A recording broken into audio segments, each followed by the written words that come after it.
Hello and welcome. I'm Kriti Mehta and you're watching the World Report on NewsX World. We'll start with a check of the top headlines this hour.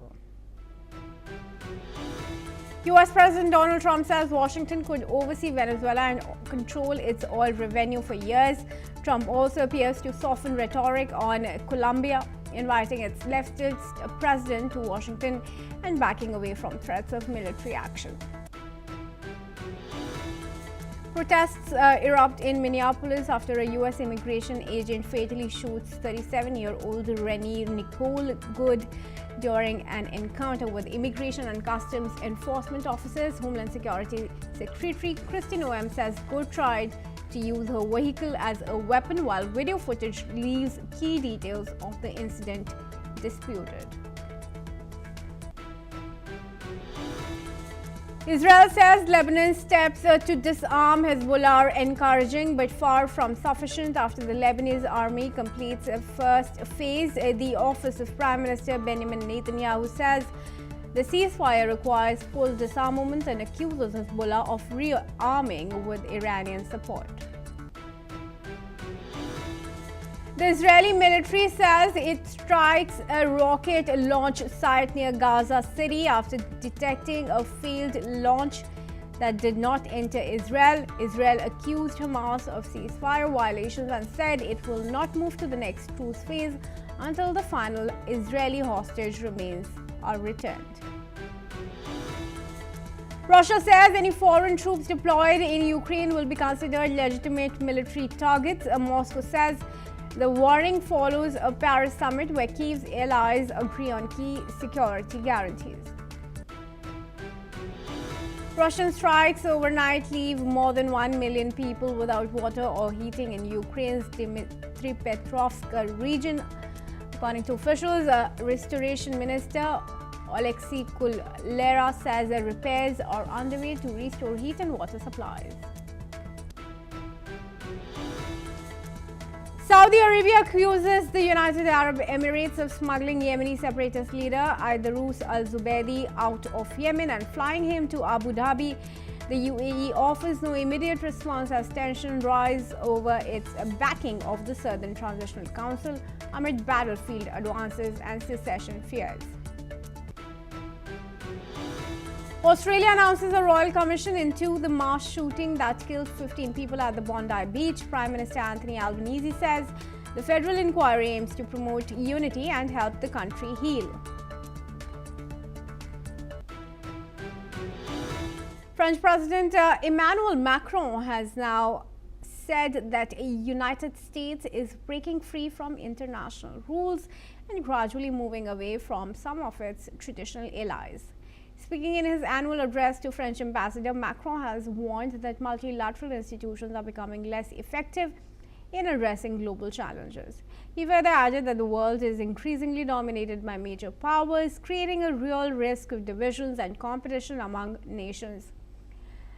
Macron's remarks portray the growing concerns in Europe over shifting global alliances and the challenges facing international cooperation. Let's now welcome Alison Mutler, who is former AP Bureau Chief in Romania, to join us in this discussion. Thanks, Alison. It's good to see you. Alison joins us from Bucharest. Viewers, now the concerns that have been raised by Macron are rather very legit. But talk to us about the backdrop in which he's making these remarks. It was just yesterday when Trump has signed the proclamation that makes U.S. exit as many as 66 international organizations.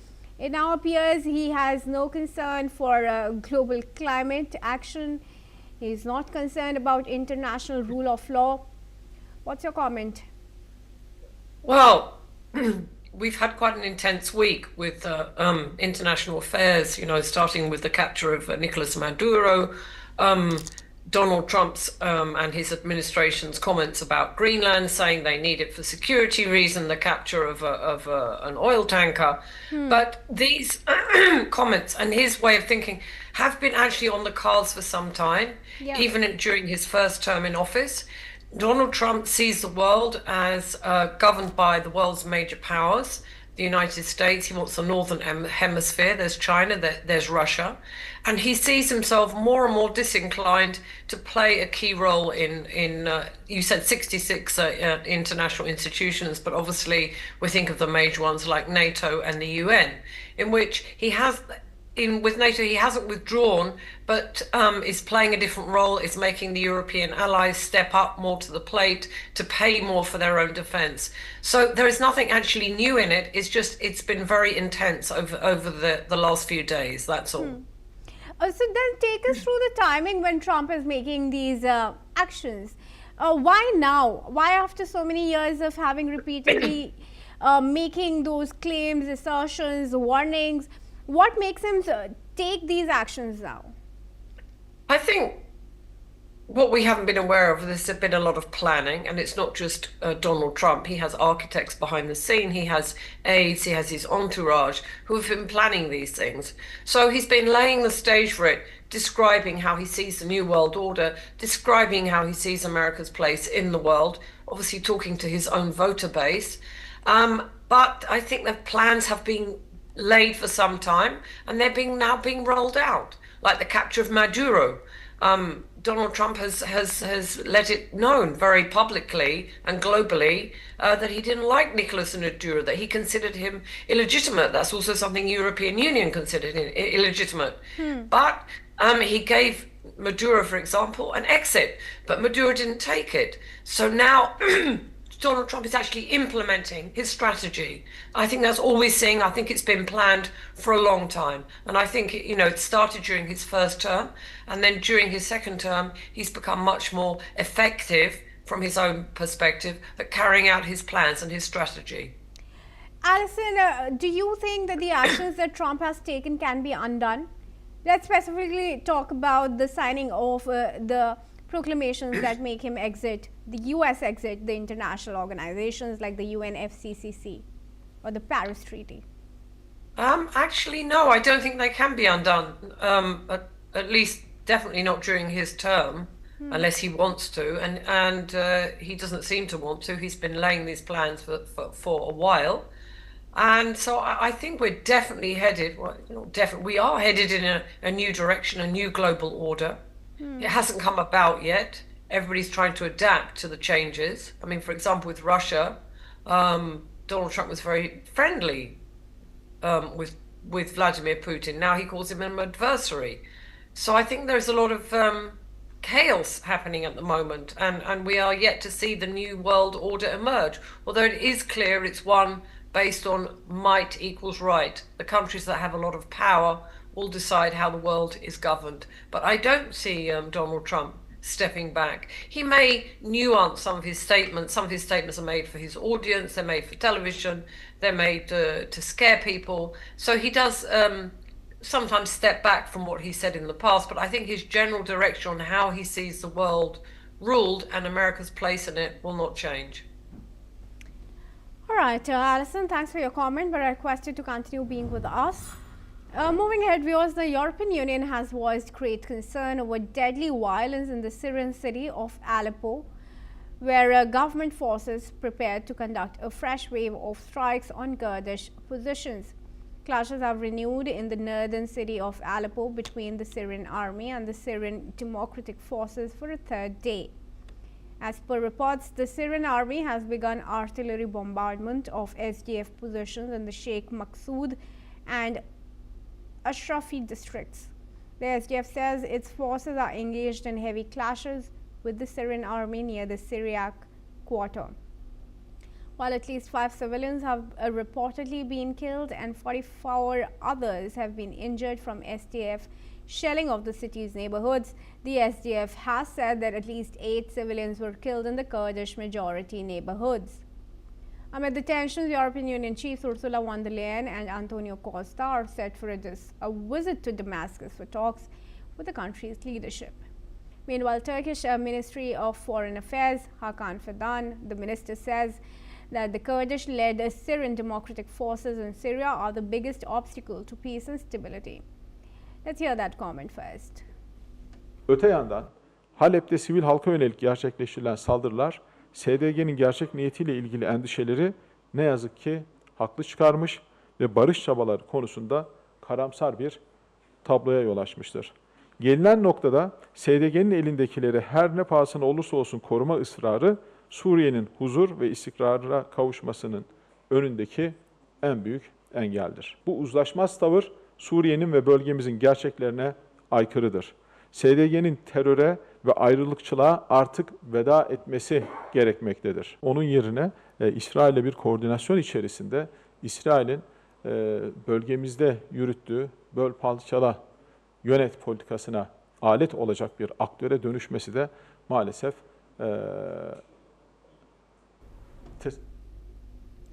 All right, let's request Alison to join us back in the discussion here.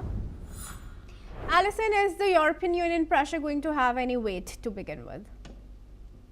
Well, I think the fact that the European Union made a statement, it might not count for much, but it's better than not making a statement because Syria does need relations with the European Union, with Europe, and it does need political ties, etc. So it's better than nothing, but it's not going to stop the violence in the street, the attacks by the democratic forces and the government forces. It's certainly not going to have any effect on that.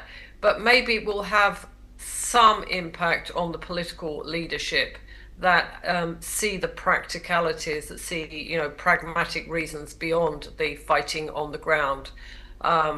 So I suppose overall it's better that something was said than nothing. Plus, it's important, there is an upcoming visit planned by Ursula von der Leyen and Antonio Costa to the area. So that also, they will have discussions with key leaders and they will find out what's happening and what the prospects are for a dialing down of the violence. So again, it will have no immediate effect on what's happening there, but over the medium and perhaps the long term, it might help. Also, take us through the broader scenario on the ground there as of now. Alison, you're in Bucharest. If there's anything more that you would like to share with our viewers than what we have already told. Well, I think it's a complicated situation. Syria has had a vicious civil war for many years. Its last president fled to Moscow. They have an interim president. There was an agreement with the Kurdish forces, I think in March, to include the Kurdish forces in the government, but that is obviously, like many agreements in the Middle East, and not only in the Middle East, fallen apart. It's not being implemented. Then you have Turkey, which has traditionally sees the Kurds as an enemy, and they're to the north of Syria. So that it makes it very complicated and difficult. But in the end, these problems have to be resolved, obviously with impact, with or influence from the outside world. I mean, America has traditionally backed the Kurdish forces there in the north of, which are present particularly in the north of Syria. But it is very complicated. So it's a mixture, I think, of a political will on the ground, plus influence and pressure from outside countries, outside nations. All right. Thanks, Alison, for joining us in this discussion. It was a pleasure to have you. And moving ahead, viewers, let's track some news now from Iran, where protests have entered their second week as unrest sparked by economic hardship escalates into open political dissent. Demonstrations began on December 28 when shopkeepers in Tehran's Grand Bazaar went on strike over soaring prices and the collapse of the rial. Since then, protests have spread to more than 100 cities nationwide. Videos from Tehran, Shiraz, Mashhad and other cities show clashes between protesters and security forces, with tear gas and live fire reported. Demonstrators have chanted slogans against Supreme Leader Ayatollah Ali Khamenei and in some cases voiced support for Iran's former monarchy. Rights groups say at least 36 people have been killed and more than 2,000 arrested. The authorities have not confirmed figures. Iran's judiciary chief warned of swift punishment for rioters, accusing foreign enemies of stoking unrest. The protests come amid inflation near 40%, harsh sanctions and public anger over corruption and repression, marking the most widespread unrest since the 2022 Mahsa Amini protests. All right, we have in this discussion Khatibi Moha Khatibi, who's a Middle East affairs expert, and he joins us from Tehran. Thank you very much, Mohammad Khatibi, for joining me in this discussion. I just want to ask you a very basic, simple question. Where does Khamenei stand in all of this, and what's next for him?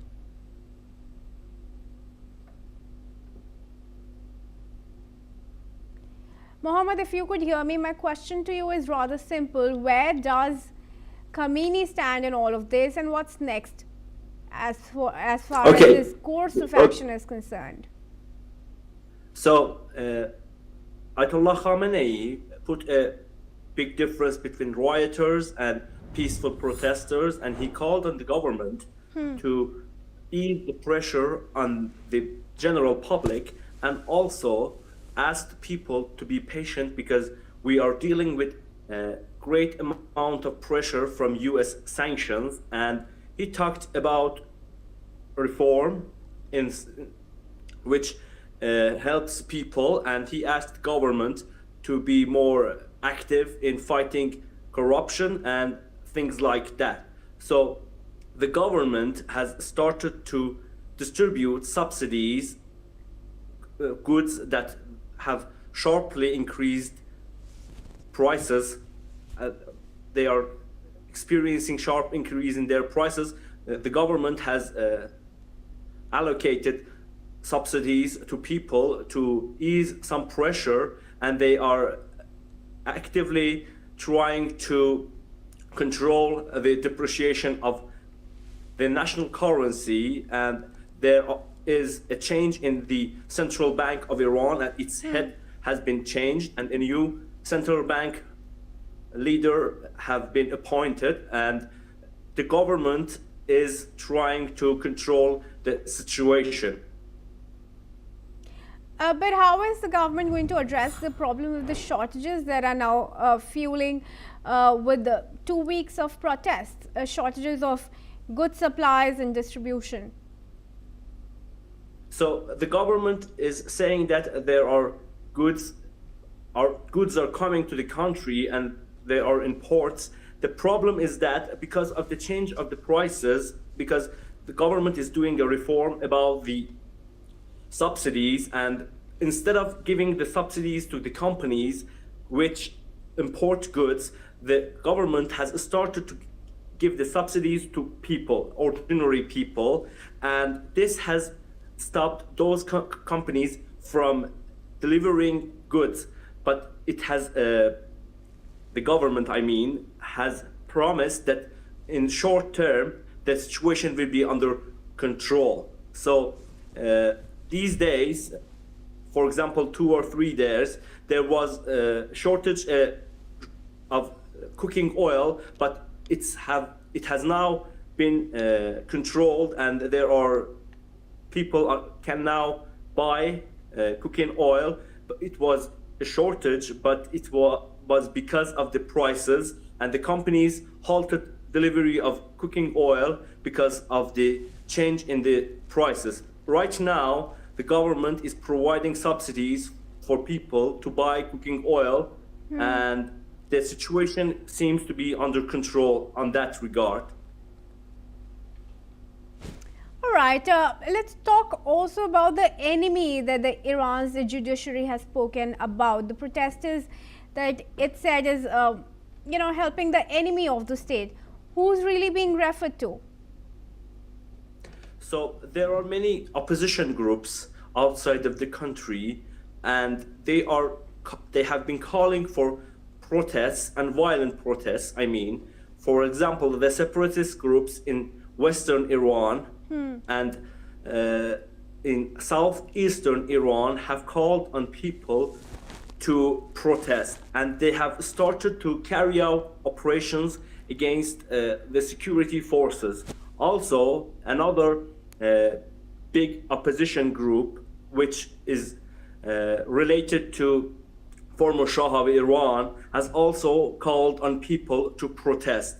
I think the violent protesters who have tried to seize police stations and have tried to capture military facilities are the term is used for them, not the ordinary people who are angry with the prices, and they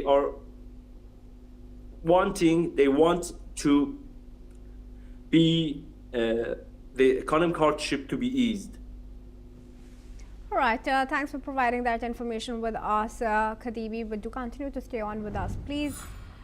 Because let's also tell you that Iran is now saying it remains open to negotiations with the United States if talks are based on mutual respect and shared interests, while stressing it is prepared for military confrontation if necessary.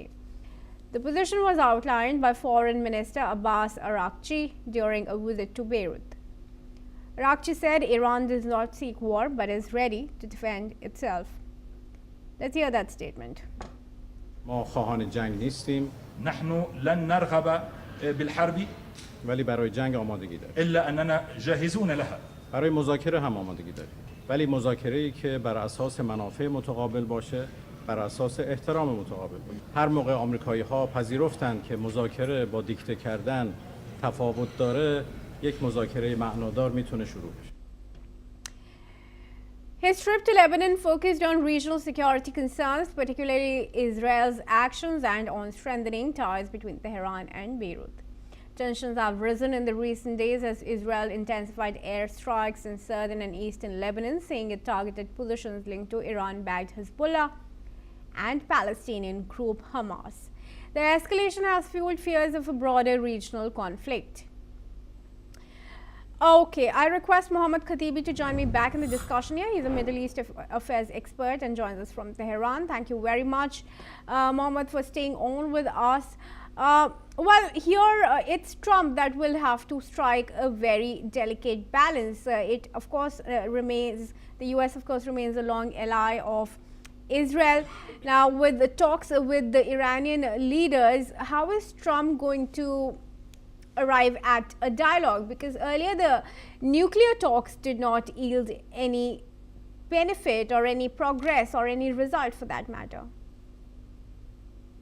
So these comments from the Iranian foreign minister come as Trump administrations have repeatedly threatened to attack Iran. So Trump 2 or 3 days ago tweeted into its own platform through social about rescuing the protesters inside Iran, and it signaled an attack on Iranian sovereign territory, and the officials inside Iran reacted very harshly to that and said that Iran is ready to strike back. Another point here is that the posture has changed because Iranian officials are saying that they will not wait until to be attacked, and they may launch preemptive strikes whenever they see a threat. And I think that Araghchi's visit to Lebanon is in this line. So it is a signal that if Israel or United States attack Iranian allies, for example, Israel attacking Lebanon, the response will come from Tehran. So Araghchi is trying to make a balance here and trying to say that we are still open to talks. However, the possibility of war is not low. So the point here is that Yeah, please go on. The possibility of war is not low because the threats are real, and they are calling on Iranian protesters to pressure the government, and Israel has been providing help to Iranian separatist groups, and also Mossad and its affiliated operatives are inside Iran, and they are carrying out operations. So Israel is now openly advocating for terrorist groups inside Iran to operate, and they say, they are helping separatist groups as well as violent protesters, and they are now going to help them out if the government cracks down on the violent terrorists. So the situation is really tense, and Iran is signaling readiness for both war and negotiations. All right, sure. Thanks then very much, Mohammed, for joining me in this discussion and sharing that input with us. And moving ahead, viewers, let's bring you now some news from China. Now, accused scam boss Chen Zhi has been extradited from Cambodia to China. He is wanted over fraud, illegal casinos, and running one of Asia's largest online scam syndicates. Meanwhile, he has been taken off a China Southern flight in handcuffs under heavy guard. According to reports, Chen has been placed under coercive measures, and arrest warrants for key members of his criminal network will be issued soon. However, Prince Bank, a subsidiary of his group, has been placed in liquidation, though customers can still access their funds. The extradition comes after months of international pressure and highlights growing cooperation between China and Cambodia against cross-border fraud and online crime. And as always, let's end the bulletin with some technology news. Now, when Nvidia is tightening its sales terms for China-bound artificial intelligence chips. Under the new conditions, Chinese customers will have to make full upfront payments for its high-end H200 processors. Moreover, the customers will have no option to cancel, seek refunds, or change configurations once orders are placed. In limited cases, Nvidia may accept commercial insurance or asset-backed collateral instead of cash. While advance payments have been common for Chinese clients in the past, they were often allowed to place deposits. For the H200 chips, however, Nvidia is enforcing significantly stricter terms due to regulatory ambiguity. Additionally, the tougher stance highlights Nvidia's challenge of meeting strong Chinese demand while also navigating export controls and approval risks on both sides. Chinese technology firms have reportedly ordered more than 2 million H200 chips, far exceeding Nvidia's current inventory, which is about 700,000 units. That's all we have time for. Thanks for watching NewsX World.